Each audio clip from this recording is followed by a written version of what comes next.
Welcome, low ego action heroes. This is Debbie Levitt from Delta CX, and welcome to the end of May. It's our critical thinking stream. We do this once a month, the last Friday of every month. So now is our time to blow off a little bit of steam, and I sure could use it. Because holy cats, this has been a weird and stressful week, certainly for me. Anybody else having a stressful, grumpy week? I certainly am. So I hope we can loosen up and be a little silly today and laugh or cry our way into the weekend. And as always, I want to thank all of our Patreon members. You can find that at patreon.com/CXCC. We have a totally free version of the Patreon, so you are welcome there as a free member. And we also have paid levels as well, with thanks to all of our past, present, and future paid members who help support the content that I create and provide. What happens on the critical thinking streams is there's a link up there, deltacx.com/links. And yeah, working on the portfolio. I feel you. I feel you. I'm applying for jobs too. Ooh, good luck to everybody out there.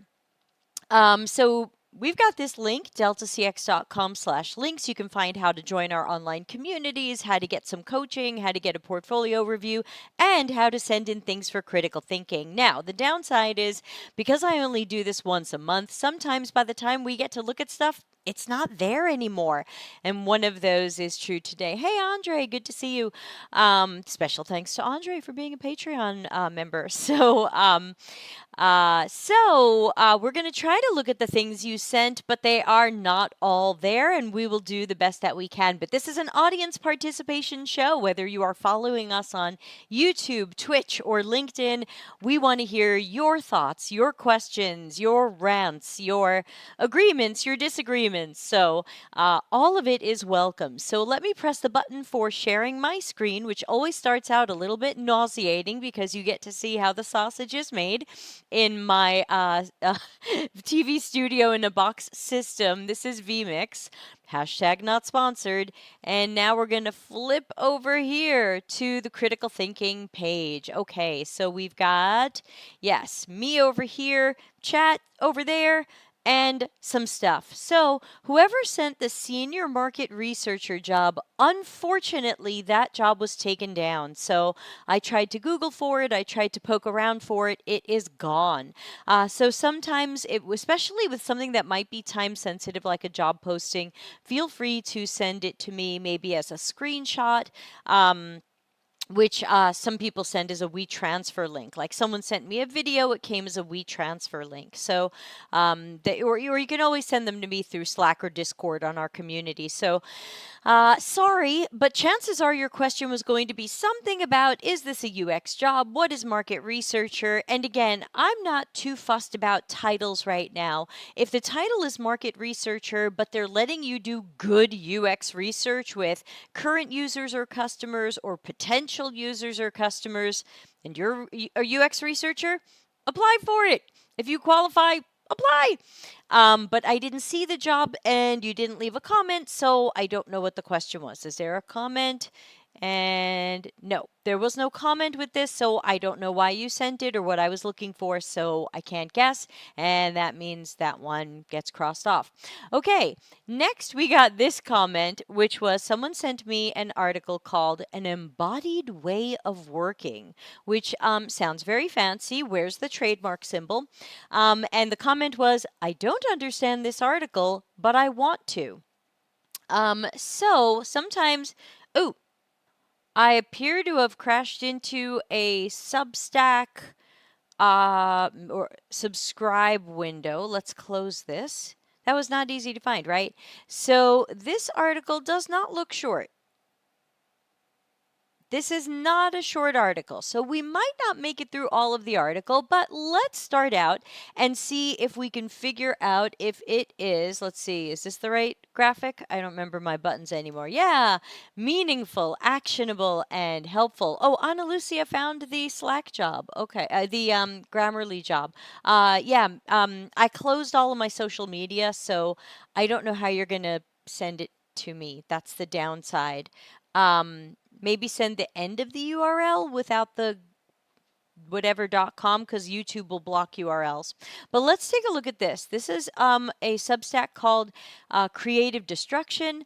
I am not familiar with the author. This was published about 10 days ago, and it says breaking away from a meaning and joy deprived approach to work, which is interesting because I think that already does this help? It didn't. If you don't see it on my screen, YouTube blocked it. YouTube will block URLs so that we don't have spammers. So I might not be able to get it because we're live and I can't get it.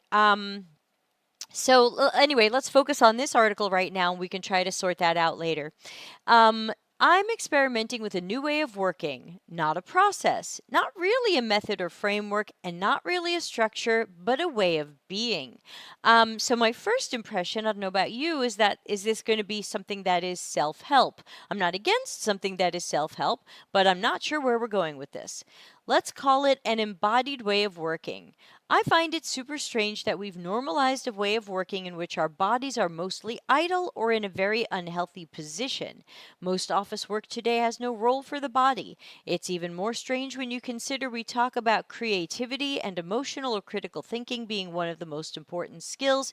Can you really improve creative, emotional, and critical thinking while sitting and looking at a screen? I'm starting to get worried that this person's going to ask you to walk or run around while you work, which is not going to be accessible for everybody. Now this person's going to go into philosophy about why we worked this way, mostly because computers can't move. I don't think it's because of dualism. It's because my computer's not moving. He's got my attention, says Andre. Well, okay, he better follow through on his promise. Let's see. The term brainstorm. There's no separation between our body and our mind. Okay, so notice I'm skimming through this article. I'm not really reading the article. My brain is naturally searching for meaning among all of these paragraphs.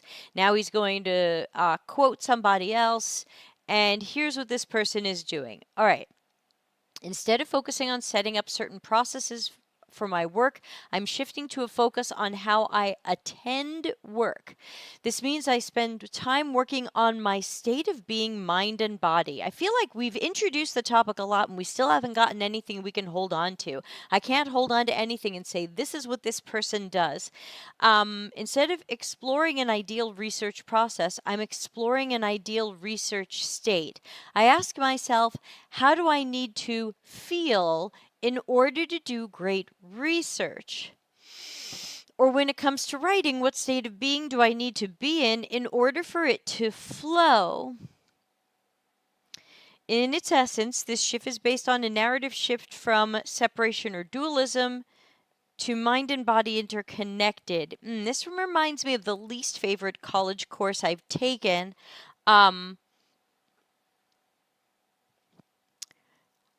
I'm not sure I'm having a positive reaction to this article, but it could just be my opinion. Maybe you find great value in what this person is saying. I think of myself as a good worker and very productive and usually happy in my work. And I do. Andre, he's losing my attention. Oh, too good. Yeah. From an artificial to a natural pace. LOL. Working at a natural pace or an embodied pace, because again, you always have to come up with your own word for something and put a trademark symbol on it and say like, oh, this is my thing. Because you could just say natural, but lots of variations. So again, when you send these in and you don't tell me what I'm looking for, it's hard for me to know. I know the person said I want to understand this article, but I don't. If we all can't understand it and we all don't know what action to take after reading it, then it's not meaningful, actionable, and helpful. And my critical thinking would say this article therefore has little value, at least for me. Again, if it has value for you, that's something different. But it sounds like this person is just remixing and rehashing whoever Cal Newport is. Do we have a concrete example of what this person is doing? I'm trying to use my intellect less. I wouldn't know how to do that. I wouldn't know how to do that. How would I do my work and use my intellect less? And does that mean I'm doing my work badly or not to my potential? I'm not feeling like there's anything here that's actionable where I can say, "Oh, hi, Charlene," I can say, "Hi, Charlene," where I can say, "Ah, this person's recommending that we do more yoga or take walks in the park or get a more ergonomic chair." Like, I'm having trouble grasping onto what this person said. If someone said to me, "What does this article recommend?" The only thing I can think of is you shouldn't think of your mind and body as separate, but I don't know what we're supposed to do. So, nope, this is a big no thanks from me. Um, 32 people liked it, but I can't speak to any of that. So I'm going to move on. All right, let's cross that one out. Bye. Okay, someone sent a screenshot. Thank you for sending screenshots, especially those of you who know I don't use Reddit. For the UX design Reddit, which I definitely stay away from. It's a no for me too. Um, and this is tagged senior careers, and it says, "My job is to grade UX designers' job applications, and I get to watch them doing some UX documenting and some UI work in Figma before giving a final verdict. Every day we see posts here complaining about the job market and how no one wants to hire them even after extensive experience, etc. I've seen your work. I've seen you asking for 170,000, which I assume is dollars, and then failing at creating the most basic diagrams for explaining a workflow. I've seen you claim to have 5+ years of Figma experience and then struggling to use auto layout or even components. Wow, even I know Figma components. I've seen you claim to know everything about design systems and then creating a single primary color as your palette or creating several, but then doing your views in grayscale anyway, delivering views that are basically wireframes with drop shadows. I don't grade European applications, so I can't speak for you guys, but if I have one thing to say about US candidates, it's that most times they're underqualified and expensive due to seniority. Ooh, this ties into the article I recently posted about the downside of having artificially inflated titles. To continue reading this Reddit post, it says, "We also get candidates from Mexico, Colombia, and Brazil, and they are not perfect either, but at least their experience matches their skill level. I've seen many 10 plus years of experience US candidates delivering similar results to 3 to 5 years of experience Latin American designers, which is infuriating when you realize the pay difference. And obviously, the US ones are always super confident about themselves regardless of the quality of their work. All of this makes me think that the job market isn't necessarily unfair, but rather there were too many people earning inflated salaries, and now we're getting a treatment that's closer to development where their added values more clearly defined. And go ahead and vote me down to oblivion." I think it's an interesting point. I think it echoes other things that I and other people have said about the many downsides to overinflated titles and overinflated salaries, where now you're surprised that some other job doesn't really think you're a senior as you think you are or as your last job title is. But to me, the most important thing in this particular post is that second paragraph. No matter what this person is asking for financially, if people are non-junior designers and they don't know how to use Figma components and some key Figma, I guess you would either say techniques or features that anybody taking a Figma course or watching some videos or learning it would know, that's a problem. But I also worry that this person didn't say anything about people's design technique. Okay, maybe they're not happy that these people are not using Figma as well as they could, but what about their interaction design? What about their information architecture? Chances are what's holding a lot of these people back isn't that they haven't learned Figma components, because you can learn Figma components in 5 minutes, but what about the rest of their design skills and design work? I would worry more about that unless this person just works for a Figma house and they don't care if you can do information architecture, they don't care if you're a good UX designer, this is really just a visual design job and they hope you know Figma and some design systems, which is possible. So maybe that's what's going on here as well. But then this person saying, even these people are don't have the skills. That's the bottom line. This post is saying people don't have the skills they think they have. And I think that's where it's important to work with mentors and coaches and other people so that you can get an outside view of where your skill level is at, no matter what you're being paid and no matter what titles you've had. Because I've certainly seen seniors who were definitely not seniors. I've seen leads and principals, and I've even seen head of UX with 2 years of experience. So get some outside opinions on what you're doing and where you can grow. And thanks to whoever is this icon who sent it in. This says, this is from Indeed's blog, and it says, why UX maturity and culture matter to your UX research career. Your country and your company shape the growth of your career in research. Hello there. We're UX researchers based in Australia and Japan working at Indeed. Cool. So let's see, what else? We've worked in different companies. We're not offering career advice. Okay, thank you for the disclaimer. Then they're going to define UX maturity, and now country culture. Countries where English is a primary language adapt to new UX practices faster. Really? We have new practices? Organizational culture. UX maturity shapes your career. Low UX maturity can mean more opportunity. Usually not. I think if you really get to lower UX maturity, you're at a company that doesn't understand what researchers do, or they want to dilute research, which is what I call democratizing, because it's not making it a democracy, it's diluting it.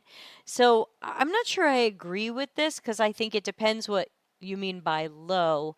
High UX maturity comes with deeper knowledge and structure. I can't even think of a company with high UX maturity, so I'd love to know an example of who they mean. And ask lots of questions about your role. I wish this linked to my video on that. So ultimately, I think this article probably doesn't pass my meaningful, actionable, and helpful because if you live in country X and you're not moving outside of it, you're stuck with whatever that culture is. You're stuck with the jobs that you can get as a resident of that country or any remote jobs you can get. So I would imagine that UX maturity and company culture and country culture might play into our job experiences. Yes, but I don't think there's anything we can do about this. So I don't know why this is here other than to register in SEO for the words UX maturity, especially with the backlink to NNG. That's my guess. Speaking of which, someone made the fantastic mistake of sending me Jacob Nielsen on Substack. I've blocked him on LinkedIn. This is his article from almost a year ago about AI. It's called UX Needs a Sense of Urgency About AI. I haven't read this. I don't read his stuff in general, so we'll have a quick look at what he's saying, though it looks like a long article. Andre says, yeah, lower UX maturity seems to push toward lower quality work, using the wrong methods to answer the wrong questions. Well said. Totally agree. I need to get my effects back up so I can say, yes, I agree. Summary: UX professionals must seize the AI career imperative or become irrelevant. So I started an article, I think it was last year, and I never published it. And I wanted to talk about a lot of the name calling and gaslighting around AI. We've seen this time and time again with every new technology that comes up. If you're not doing blockchain, you're old fashioned and you're not you don't care about the future and you're irrelevant. If you're not into NFTs and buying and selling NFTs, you're old fashioned and you're irrelevant. And I feel like every time there's a new technology, we say these fairly awful things to people to and about them, and it just seems very elementary school play yard pushing people around stuff. It's truly unnecessary. It wins you a spot on my famous argument pyramid where you are just name calling for really no good reason. Ana Lucia says, I think they may have made a mistake in associating lots of stuff that can be done with the real stuff that will get done. Milky Drop says, the longer I stay in UX, the more I'm starting to think high UX maturity is a fallacy. Even companies that claim this will axe tons of designers or UXers in a layoff. Very true. So, so first, Jacob Nielsen's going to tell us how important he is. Then he's going to try to get us to subscribe to this thing. And let's see, AI urgency. And let's see. Well, it's like a woman right out of one of NNG's videos. Let's see. Current AI-driven tools are far from user-friendly with clunky prompt-driven interfaces. That's not necessarily true. Not everything says put in a prompt. Now, maybe it's because he wrote this a year ago and more things were chatbots and prompts, but I can think of other tools that were not chatbots and prompts. And also, let's remember that we can only improve the UX or the experience of a tool in a company that hires us and empowers us to do so. I don't want anybody here to be gaslit into thinking they're not doing a good enough job designing AI tools if we're not being hired to design AI tools. I spoke to an AI startup a couple of months ago, and they're all product managers. Founded by product managers everywhere, no designer. So congratulations. You can become more familiar with AI and you can want to design for AI, but if the companies aren't putting you in those jobs and empowering you, then if an AI tool is not user-friendly or not accessible, you didn't do it. Ana Lucia says, I have to love AI holds the key to the future of UX. No, people hold the key to the future of UX, okay? Yeah, I agree. That's a great point, and I missed that one. So thanks for noticing that. I skipped right by it.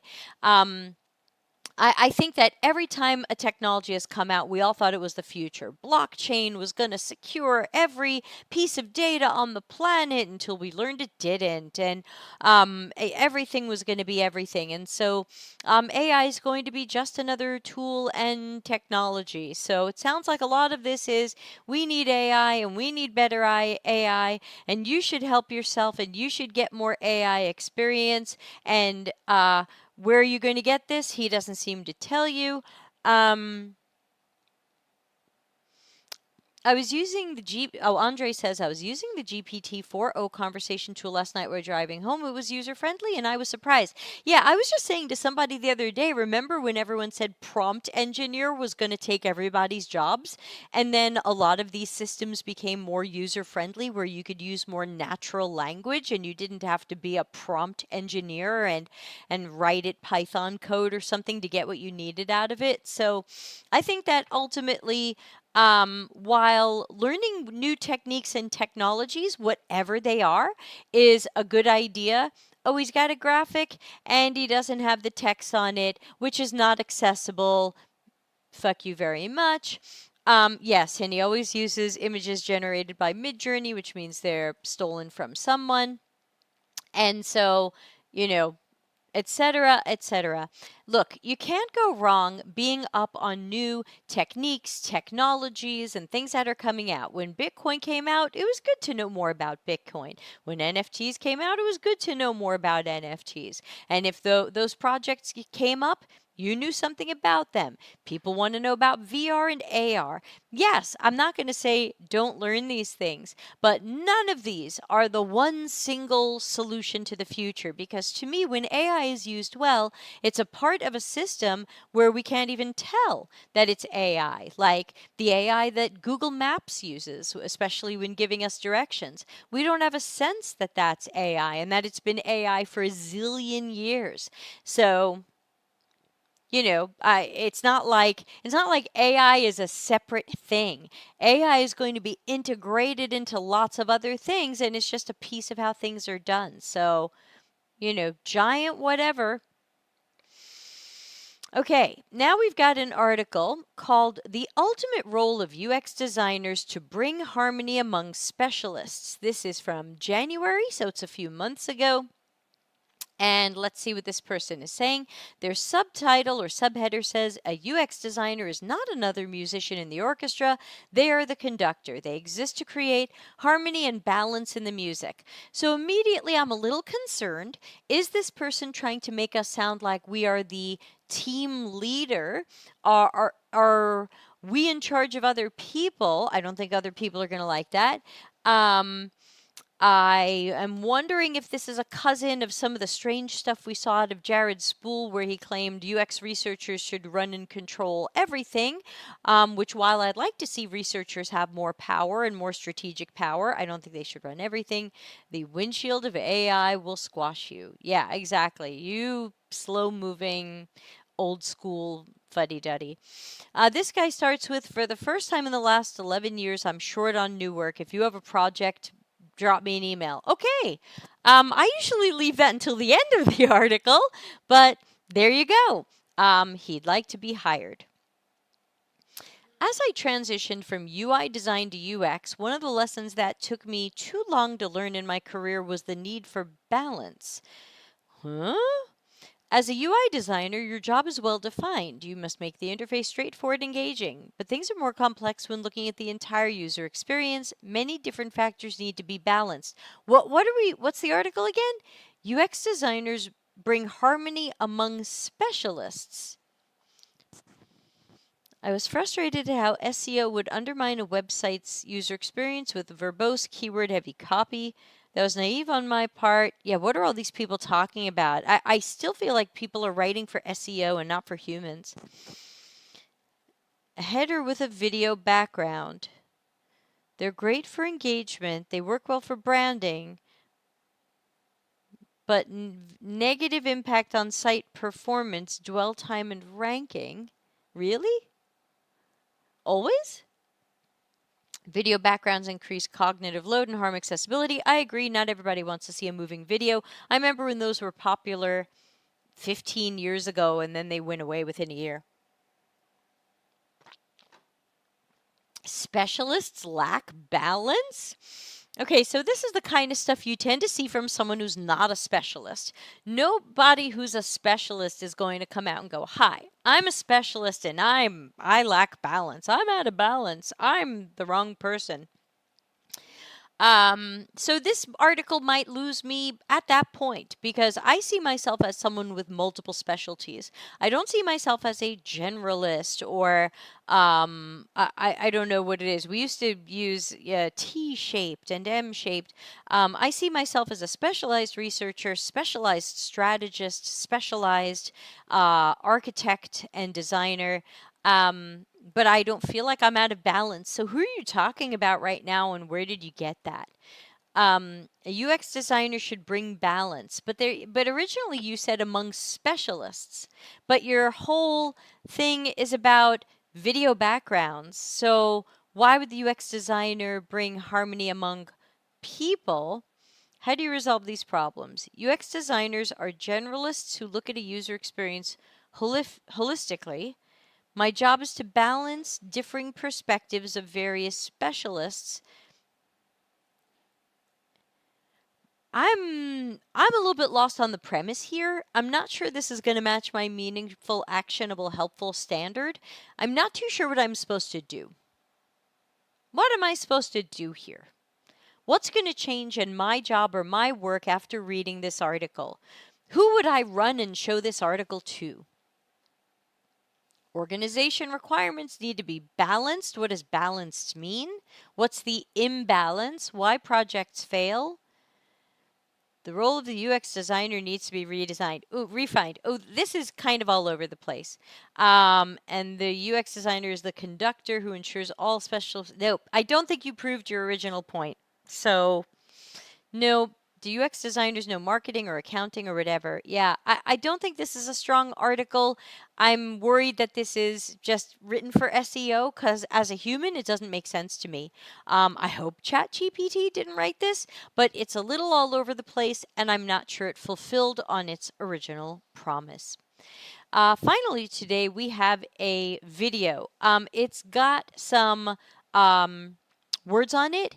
If I will speak it out loud since I'm not running these videos, so I'm not accused of any kind of copyright infringement, but I will run the video. It'll be in my headset and I'll say it out loud to you. It would be one thing if they were saying the UX designer should bring new ways of thinking to the team. I'm not sure what they're saying here. Me either. I don't know what to do. Not meaningful, actionable, or helpful. Okay. Day in my life working in tech. Whatever happened to those day in the life working in tech vlogs? Tech industry is dying. We all got laid off, honey. I was at Spotify in 2019. It was my first job out of college. I was so excited. Like it was my dream to move to New York City and just like live that Carrie Bradshaw lifestyle. And we got so many amazing perks when we worked at Spotify. We got free food, we got free breakfast, lunch, and sometimes we would get dinner too. We would get free concerts. We would get free international trips to Sweden. There were just so many perks. And now all those perks have completely disappeared. Not to mention, I also got laid off from my job, but that's a story for another day. And that wasn't the only layoff I've had. I also worked at Uber right after Spotify as a marketing manager, and I got laid off from that job too. I also studied engineering in college. I went to one of the best schools for engineering. I was the only woman to graduate in my class. I expected more out of my life. I thought I would be making 300K at this point and a full-time job with a lot of benefits, but for a lot of my friends, this is not the case anymore. You do not want to work in tech, actually, because you're probably going to have your job replaced by AI or replaced by something down the line, because now all they want to do is just cut costs. But the tech industry is so fucked. So fucked. And I just don't think anyone should join it right now. Okay. That is a TikTok. And I hope I repeated that well enough. That is what I call my UN translator style, where I'm hearing it and saying it too at the same time. Who is Carrie Bradshaw? Carrie Bradshaw is a character from an old TV show in America called Sex and the City. I never watched it. I didn't like it, but that is a character. And so people kind of admired her very New York City life, and people wanted to be like the character. Chef 12 says, I believe they bought into the dream of work perks, high pay, and missing the mark here. What value are they adding to the business? Andre says, very good dubbing. Thank you. Yeah, there were no words on the screen. So if I wanted anyone to hear that, I had to say it to you. Ana Lucy, I missed this comment. It really gives me the same vibes you were saying about Spool. Oh, UX designers should run the team. They see the big picture and others don't. Yeah, I don't think we should treat people like they don't see the big picture. I mean, a good product manager should understand SEO and usability, even if they don't do the SEO or do the usability. They should still get it. So yeah, it's hard. Let me see what the comment was about this when it got sent in, because I think it came. Oh, well done, Ana Lucia. Sent it in. So smart. If tech is no go, and she's right, which industry is the second best do you think? Which industries don't have layoffs? Someone mentioned med tech and pharmaceutical to me. So that's the real question here: is what do you go into if it's not tech? Med tech is probably still tech. Pharmaceutical is not necessarily tech, but if you look at the trajectory of the stocks of pharmaceutical companies, they are not always going up. Even when those companies or industries don't have scandals, they have taken sharp drops. So, I think. A lot of industries we used to think were safe or a good bet or very lucrative are not necessarily. I do think tech is going to be tough for new people to get into, harder than ever, with more doors closing, especially with all the competition of all the 400,000 laid off people looking for jobs. Clearly gave that person the wrong impression about living in New York. So So yeah, I can't tell people what to go into, which industries don't have layoffs. I don't think anything is safe. Nothing is really safe. You could open up your own business and it could fail. You could become a doctor and you could have no patients. You could become a massage therapist and there's a pandemic and you're not allowed to touch anybody. I don't think any industry is necessarily safe. You just have to weigh pros and cons and risks and benefits, as we strategically do with anything, to try to figure out which type of work is going to work for you, your personality, your skills, your culture, your location. I can't tell everybody, hey, tech is all messy. Everybody go open up an ice cream shop. That doesn't make sense. Who's got the money for that? And we don't need that much ice cream. So maybe AI will eat ice cream for us. I don't. That's not a good joke. All right. So sorry, I don't have a better answer for what you should do. Personally, I think farming is a good idea. But that's not going to be for everybody. And super genius Ana Lucia looks like they found the Grammarly job.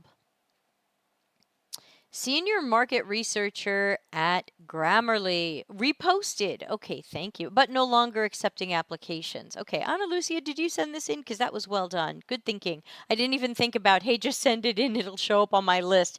Thanks to Zapier putting things on my list for me. Hashtag not sponsored. Okay, so let's go to this. And again, this didn't come with a note, so I don't know what the original person was thinking. Devise research plan and conduct market research studies. Generate a deep understanding of customers and their communication needs. Lead qual and quant primary research study, focus groups, surveys. Best practices, customer segmentation, brand tracking, message testing, ad testing, research brainstorming workshops, to identify research needs and opportunities to drive strategic go-to-market motions, connect and identify internal, external data points. Yeah, so to me, this is a pretty common market research type job. And I think many of you look at this and go, hey, wait a minute, that sounds like there's a lot of UX research in there. And there can be. It really depends on methodology. For example, UX doesn't usually use focus groups. We find that they're just too flawed and they can give us a lot of bad data. So we typically don't use them. We typically don't ask people if they like a design by sending them a survey. We want to see them use it and we want to observe them. And so, yes, it does work. To me, this seems like a good market research job. If you're a UX researcher, could you have applied for this? I think so. I think if you can show that you've got qual and quant research experience, since it sounds like this is mixed methods, and you know how to get deep understanding of customers through different methods, and that you're then going to be able to identify research needs as well as customer needs, then why couldn't you apply for this? Again, I don't want people hung up on titles. We used to be hung up on titles. I used to be hung up on titles, and I dropped that a good year or two ago. I'm not going to die on the hill of UX UI. I'm not going to die on the hill of, are we a UX designer, a product designer, an experience designer, etc. So if you read a job description and you believe that you qualify for this, apply. Let's see. Yeah. So there you go. So does it say how many years of experience they expect you to have? Well, it's senior, so I usually think 5 or more. This doesn't say. It's nice that it's remote. Collaborate 2 weeks per quarter, traveling if necessary. I certainly would do that. I think that's a much better way to go than in office X days a week. And yeah, they want to make sure you know Qualtrics and R and other stuff like that. So, yeah, I think that some mixed methods UX researchers would automatically apply, qualify for this and should be able to apply. And for others, it's more of a stretch. Like for me, I probably wouldn't apply to this because I've done a lot more qual than quant, and I don't think I would really be a fit for what they're looking for until I build up some of my quant skills, and I wouldn't want to apply because that could distract from a better application than mine. 3 years for senior. Does it say 3? A minimum of 3 years. Yeah, so I would say 3 years is a little bit low for senior. I'm usually looking for 5 or more. But again, junior, mid level, senior, lead, these don't mean what they used to mean. So I can't get too hung up on it. We're seeing these inflated titles all over.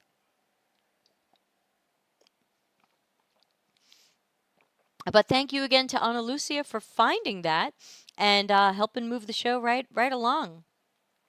Okay, so thank you for joining us for practicing critical thinking. And let's also remind everybody we have lots of great webinars and events coming up. Check them out at cxcc.to/events. We've got free webinars coming up. I'm very excited about the two-parter we're doing next week, both Monday and Wednesday. And we have Space Workshop coming up in September. Make sure you've signed up for that if you are curious about it. That's strategizing products and customer experiences, SPACE for short. So you'll find all of those on events. Don't forget to subscribe. We don't broadcast on this channel much anymore. We are broadcasting more on CX-CC, so make sure you've subscribed there. And then, of course, the optional Patreon. And for those of you in the community, I hope you have joined our new secret Low Ego Action Hero support group for people who are currently working. This is not for people who are between jobs. This is for people who are currently working in UX and feel like they need more support and help, especially where they have no leadership or bad leadership. Thank you, Andre. Yes, I'm looking forward to the two-parter next week, too. If you are curious about the support group and you qualify, you can learn more at cxcc.to/support group. Right now it's in an experimental phase, but I'm hoping to launch it officially in July, at which point I will open it up more to the public. But for now, I just want you to know about it so we can try it out. We've got a secret Discord channel, and we're going to have our first group call on June 6th. So again, if you are currently working in CX, UX, or product, or maybe even market research, which feels a lot like UX research at times, come on and join. Yeah, thanks for the critical thinking. We do this the last Friday of every month, so I will see everybody again here at the end of June, and otherwise, hop on over to CX-CC, where I am streaming usually 2 or 3 times a week. Thanks, everybody. Have a super weekend. Bye.